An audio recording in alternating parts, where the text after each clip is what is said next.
Fallujah, 2004. The city was quiet, too quiet. From a rooftop buried in dust, Sergeant Miles Carter scanned the streets through his scope. Every corner was a potential threat. Every shadow could hide death. His mission was simple: cover the patrol below and eliminate any armed target. But after months in this place, simple had lost its meaning. He no longer saw enemies, just people, moving through a city that refused to die.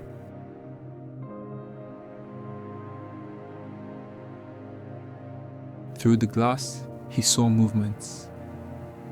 A man stepping out of an alley, holding something metallic. Miles steadied his breath, finger resting on the trigger. The command crackled through his headset. Take the shot. But in that fraction of a second, he realized it wasn't a weapon. It was a wrench. A mechanic maybe, fixing what was left of his life.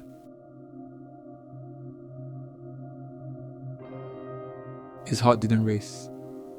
Training had killed that reaction long ago. Instead, his mind calculated distance, wind, angle, line of sight, all green, perfect shots. But for the first time he hesitated. Others said one thing, his eyes said another.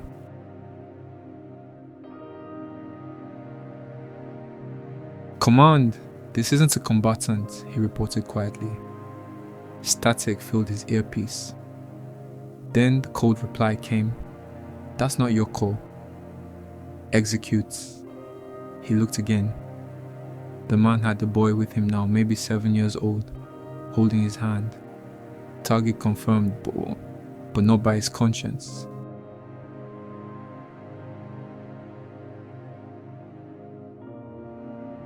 Miles lowered his rifle. The wind picked up, carrying the sound of distant gunfire. He could hear the commander's voice again, sharper this time. "Sniper, confirm kill or you're relieved." He didn't answer. He simply watched the man and his son disappear behind a broken wall. And in that silence, he made his choice.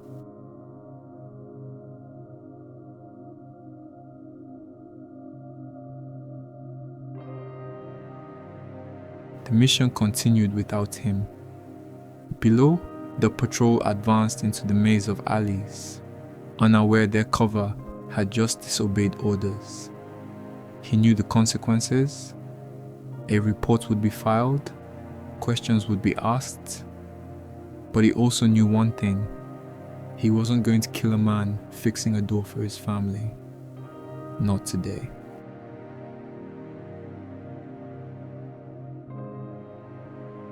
That night, he sat in the outpost, cleaning his rifle. Each motion was automatic. Pull, wipe, reload. He didn't think about what he had done. He thought about what he hadn't. In this war, hesitation was the same as guilt, and both left a mark that never washed off.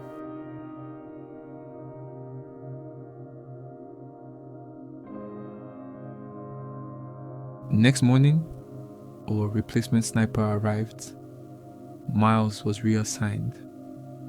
For review, no one said the word insubordination, but everyone knew he looked at his dog tags, worn and scratched, symbols of loyalty. He wondered who that loyalty really belonged to, the command, or the man behind the scope.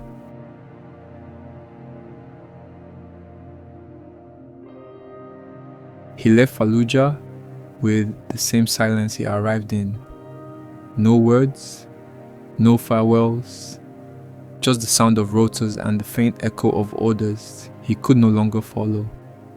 The city shrank beneath him, a maze of memories and mistakes. War had a way of making both look the same.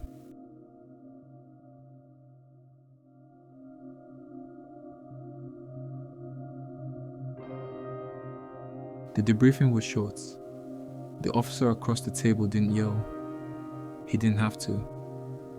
Miles gave his reports, word for word, without apology.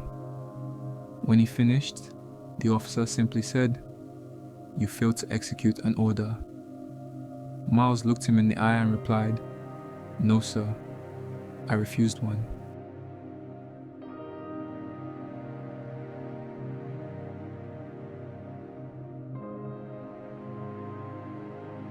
They didn't punish him, they didn't commend him either. He became a name buried in reports, a ghost in the system.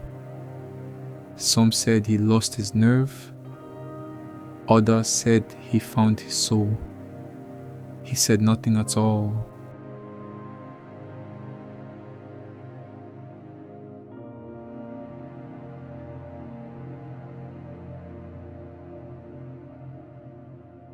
Years later, back home, he still cleaned his rifle every Sunday. Not out of habit, out of memory. He watched the news sometimes, saw other wars begin, others end, but the one he carried never stopped. It lived in the silence between breaths.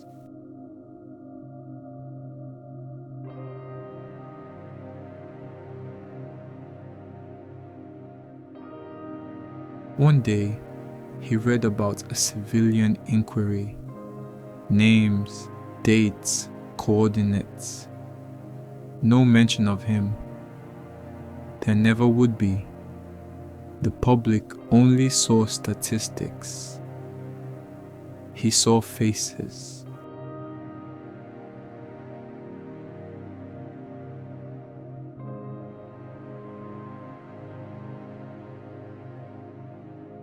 His rifle stayed locked away after that. Dust gathered on the scope. He used to see targets through that lens. Now he saw ghosts, each one a reminder of the order he could not follow.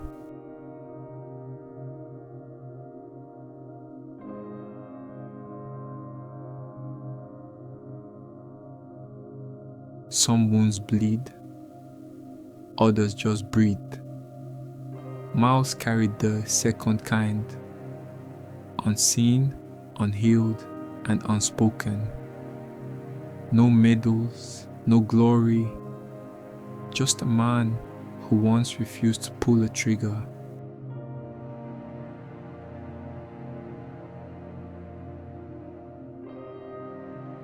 Years later, when asked if he regretted it, he paused, then said quietly, "A trigger is easy to pull.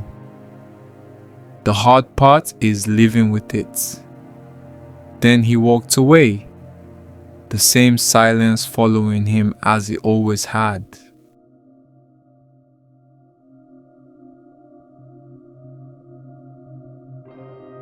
War remembers its killers, but sometimes it also remembers the ones who refused.